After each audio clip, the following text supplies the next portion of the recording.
طيب يا عزيزي المستمع، هو مين اللي ممكن يعمل فيلم البطل بتاعه فردة كاوتش؟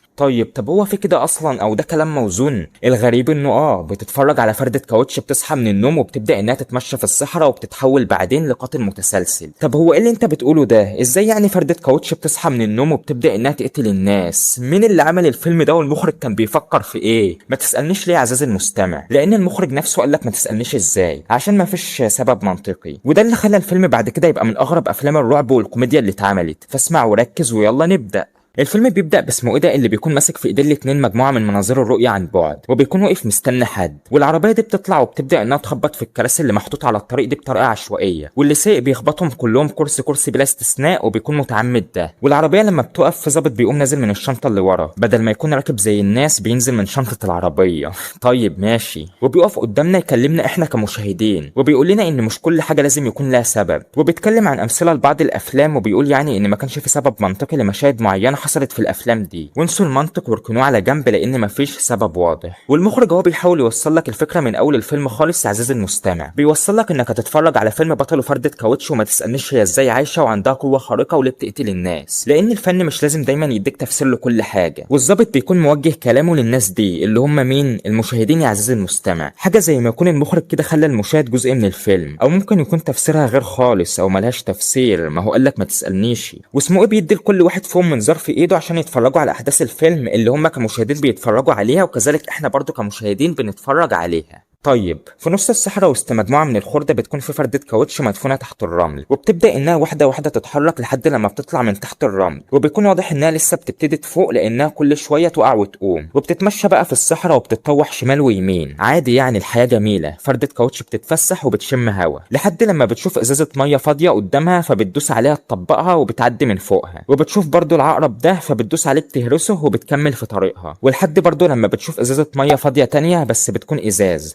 تيجي تدوس عليها فاللي هو ما بيحصلهاش حاجه، وبتحاول تاني وبرضه مفيش، فبتقف شويه كده تركز عليها وبتبدا انها تتهز، بتتعصب باين، وبتستعمل القوه اللي عندها لحد لما بتكسر الازازه بيها بقوه التركيز اللي عندها دي، وبتكمل برضه في طريقها لحد لما بتشوف صفيحه قديمه فبتركز عليها بتفجرها، وبتفضل تتمشى لحد لما الليل بيليل عليها وبتبقى عايزه ترتاح بقى خلاص، يعني فردة الكاوتش تعبت، فبتروح جنب شجره وبترمي نفسها على الارض تنام. والصبح مشطوب الاسم اللي ما نعرفلوش اسم بيجي عشان يصحي المشاهدين اللي بيكونوا نايمين على الارض في الصحراء، وبيقلب كام واحد فيهم كده في فلوس قبل ما يصحيهم، بيعمل له اي مصلحه منهم على الماشي يعني، وبيقول لهم يلا منك لقموا عشان تكملوا العرض بتاعكم. ولما بيصحوا من النوم بيكونوا جعانين، والبنتين دول بيقولوا له ما تجيب لنا حاجه ناكلها، والواد الصغير ده لما بيصحى بيقول لابوه انه جعان، بس ابوه ما بيسمعلوش وبيتقلب بيكمل نوم، والواد مشطوب الاسم بيسيبهم وبيمشي. وفردة الكاوتش بتكون راحت لبركه ميه وبتشرب منها، ايه عادي يعني، فردة كاوتش بتاكل وبتشرب وبتنام وبتصحى وبتنزل الشغل عايشه زيها زي اي حد يعني، وبتشوف الارنب ده قدامها فبتركز عليه وبتبدا انها تتهز كده، وبتقوم مفجره مفرتكه كذا حته، وبتكمل انها تمشي لحد لما بتطلع على الطريق، والبنت دي بتكون معديه بالعربيه بتاعتها فالعجله بتركز عليها وبتكون عايزه تفجرها بالعربيه، وبتقدر انها بالقوه بتاعتها دي تعطل العربيه، وعربيه البنت بتقف، فالعجله بتروح تمشي لعندها، بس اسمه ايه ده بيطلع بعربيته فجاه وبيخبطها بيطيرها على جنب، والبنت بترجع تتحرك تاني بالعربيه، فشويه والعجله بترجع تفوق تاني وبتشوف غراب قدامها فبتركز عليه وبتفرتكه، واسمه ايه اللي كان خبط العجله بيكون واقف في بنزينه وبيحط بنزين، وفردة الكاوتش بتبقى راحت له وبتركز عليه وهو قاعد جوه العربيه بتاعته، ومره واحده بتفجر له دماغه، وبتفضل بقى مكمله ماشيه لحد لما بتوصل لنزل على الطريق بيكون في ناس مأجره اوض فيه، وبتدخل اوضه بيكون فيها البنت اللي شافتها على الطريق، والعجله بتدخل وبتقعد تتفرج على التلفزيون.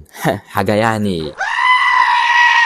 ومشطوب الاسم هو كمان بيكون واخد اوضه في المكان ده، والتليفون عنده بيرن وبيكون واحد بيوصيه انه يعمل حاجه معينه كده، وبيكون معاه ديك رومي في الاوضه فبيطلع سكينه، وانت عارف بقى بيعمل ايه عزيزي المستمع. والصبح وهو خارج البنت المسؤوله عن نظافه الاوض بتقول انضف لك الاوضه بتاعتك، فقال لها لا قصدي وماله، هو ماله نضفيها ماشي، وبيروح يصحي المشاهدين وبيكون جايب لهم الديك الرومي وبيرموه قدامهم، فبيقوموا كلهم يهجموا عليه وبيقطعوا فيه زي الحيوانات، وبتبقى حاجه مقرفه ومقززه يعني، وده من شده جوعهم يا عزيزي المستمع. والراجل ده بيكون قاعد لوحده وما بيشاركهمش ولا بياكل معاهم، وبيكمل فرجه على الفيلم وبيبقى اكتر واحد مركز مع الاحداث، حتى لما بيشوفهم بياكلوا بالطريقه دي بيقول حيوانات.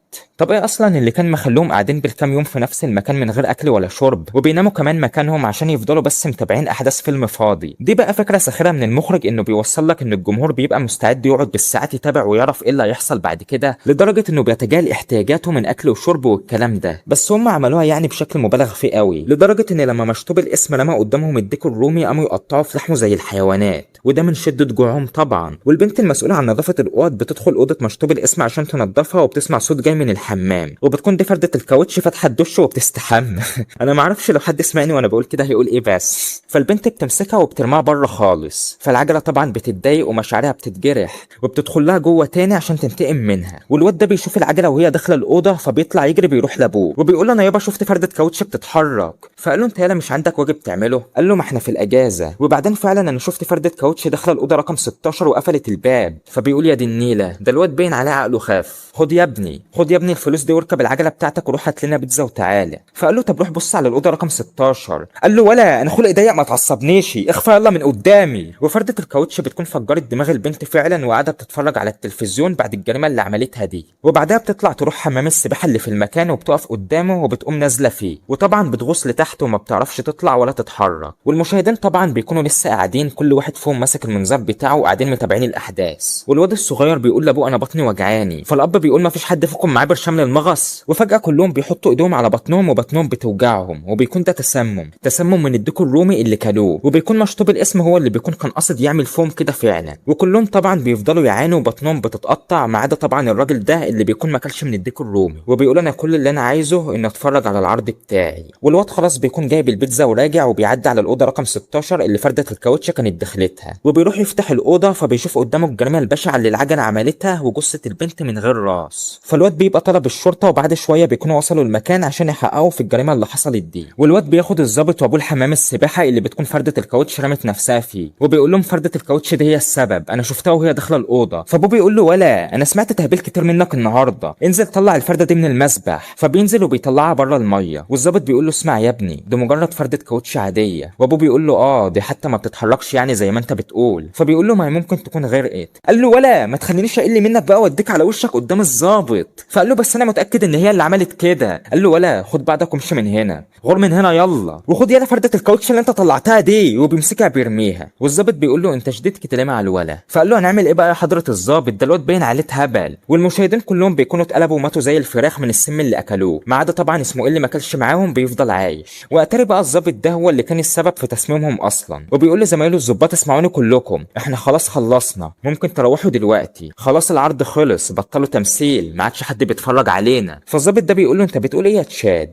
طب وجثه البنت دي؟ فقال له يا عم مش حقيقي، مفيش حاجه من دي حقيقيه. طب اثبت لكم، طلع دوج السلاح بتاعك واضربني بالنار. فبيسحب سلاحه وبيضربه طلقه في صدره، ولا بتاثر فيه ولا بيحصل فيه اي حاجه. وبيقول لهم فهمتوا مفيش حاجه من دي حقيقيه. وبيقول للظابط اضرب تاني، فبيضربوا كمان طلقتين ولا بيحصل فيه اي حاجه. وبيقول لهم الموقف اللي احنا فيه ده مش حقيقي اصلا، يلا كلكم روحوا احنا كده خلصنا. فالظابطه اللي بينهم بتقول له طب وجثه البنت دي؟ قال لها هزيها وهتفوق. فبتروح تشوفها وبتقول له دي جثه فعلا وجسمها بارد اهو. فبيقول لها ازاي؟ ومشطوب الاسم بيجي للظابط وبيقول له في واحد من المشاهدين ما اكلش اصلا من الديك الرومي ولسه عايش وبيراقبنا دلوقتي. فبيقول يا دي النيله، طب وهنعمل ايه دلوقتي؟ وبيقول لزمايله طيب بصوا معايا في غلط حصل، وانسوا خالص اللي انا قلته لكم ده. عارف ان انت ما فهمتش حاجه عزيزي المستمع، بس ولا انا برضو بصراحه فاهم حاجه، وعندي سؤالين دلوقتي. ليه الظابط هو اللي سمم المشاهدين؟ وازاي لما زميله ضربه بالنار ما تاثرش؟ موضوع تسميمه للمشاهدين ده لان دوره في الفيلم انتهى وكان المفروض العرض يخلص، لكن طول ما في مشاهدين بيتفرجوا فالاحداث بتفضل ماشيه، فعشان كده قرر يدوهم ديك رومي مسموم عشان يخلص منهم وينتهي العرض والقصه دي. بس المشكله بقى ان في واحد منهم ما اكلش وفضل عايش، وده اللي خلى العرض يفضل مستمر. اما بالنسبه بقى لما زميله ضربه بالنار وما تاثرش، دي ما فيش تفسير منطقي ليها. والمشهد ده متعمد يثبت لك ان الفيلم مش ماشي بقوانين الواقع، يعني زي ما فردة كاوتش عايشه وبتقتل من غير تفسير، فالظابط كمان ما ماتش في اللحظه دي، ما هو وضح لنا اصلا وقال لنا ما تدوروش على سبب منطقي، فده جزء من فكره الفيلم العبثيه اصلا. والظابط بيروح لابو الولا وبيقول له بما انك صاحب المكان والبنت دي كانت شغاله عندك، كان علاقتكم ببعض عامله ازاي؟ فقال له ايه ده يا حضره الظابط، ده انت بتنزف. قال له لا ما تشغلش بالك بده دلوقتي، وبيكون عايزه يجاوب عليه عشان بيكون شاكك فيه. بس في الوقت ده فردة الكاوتش بتفوق وبتركز على ابو الولا، وبتقوم مفجره دماغه قدام الضابط.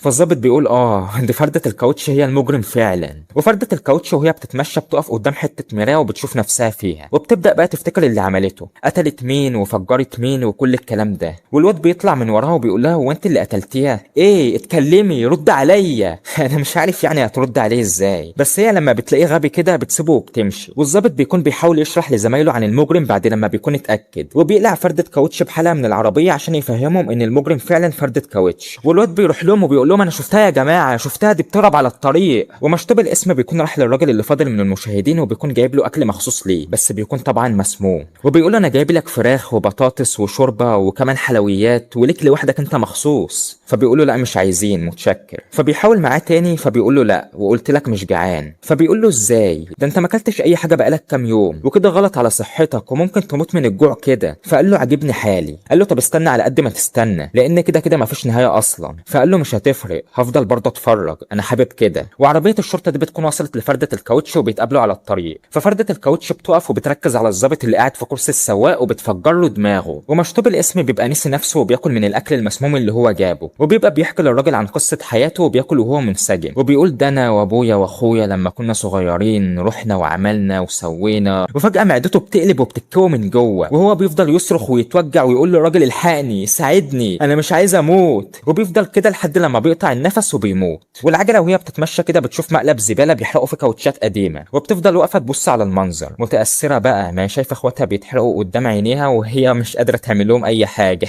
وبعد 3 ايام بقى بتكون فرده الكاوتش اتجننت اكتر وبقت تقتل وتخلص على ناس اكتر، واي حد كانت بتشوفه كانت بتفجر له دماغه. والشرطه بيكونوا واخدين بالهم من اللي حصل ده وبيبداوا انهم يعملوا خطه مدروسه عشان يشوفوا هيعملوا ايه. وبيعملوا ايه بقى؟ بيكونوا بيلعبوا شطرنج. وبتكون فرده الكاوتش قاعده جوه البيت ده وبتتفرج على التلفزيون. فبيجهزوا دميه او ملكان على شكل البنت اللي كانت العجله نفسها تقتلها، بيجهزوها قدام البيت اللي هي قاعده فيه، وبيكونوا رابطين فيها متفجرات بحيث لما العجله تفجر دماغ الملكان المتفجرات دي تنفجر فيها ويخلصوا منها. والظابط ده بيرن الجرس عشان العجله تفتح الباب وتشوف مين. والظباط بيكونوا مستخبيين في العربيه دي واقفين بعيد شويه، ومعاهم البنت نفسها اللي العجله كانت عايزه تقتلها. والبنت بتتكلم بصوتها في المايك والعجله بتسمعها عن طريق المكبر اللي في الملكان، وبتقول لها تعالي واقتليني، مش كان نفسك تخلصي عليا؟ انا قدامك اهو. وبتستفزها وبتشتم فيها لحد لما في الاخر فردة الكاوتش بتتضايق وبتقوم مفجره راس الملكان، بس المتفجرات بتفضل زي ما هي وما بتنفجرش، وفردة الكاوتش بتدخل لجوه تاني. فالظابط بقى بيطلع بندقيه وبيدخل البيت وراها وبيقول انا هخلص عليها بنفسي، وبيدخل بيصفيها وبيطلع وهو ماسك جزء منها وبيرميه قدام الراجل اللي فاضل من المشاهدين وبيقول له خلصت الحكايه. بس دي ما بتكونش النهايه او حاجه. عجله الاطفال دي بتطلع من البيت وكأن الروح اللي كانت في فردة الكاوتش انتقلت ليها والحكايه ما بتكونش خلصت. وبتبص على الراجل ده وبتركز معاه، فبيقولها لا انا مش في العرض اصلا، انا مجرد مشاهد بس، خليكي مكانك. فبتقوم مفجره كله بحاله يعني مش راسه بس. وبتبدا بقى انها تتمشى على الطريق وبتجمع حواليها جيش من فردات الكاوتش، اي حته بتمشي فيها بتصحي اي فرده كاوتش نايمه على الارض وبتخليها تمشي معاها، وحاجه يعني مش عارف بس اقول ايه. وبيخلص الفيلم.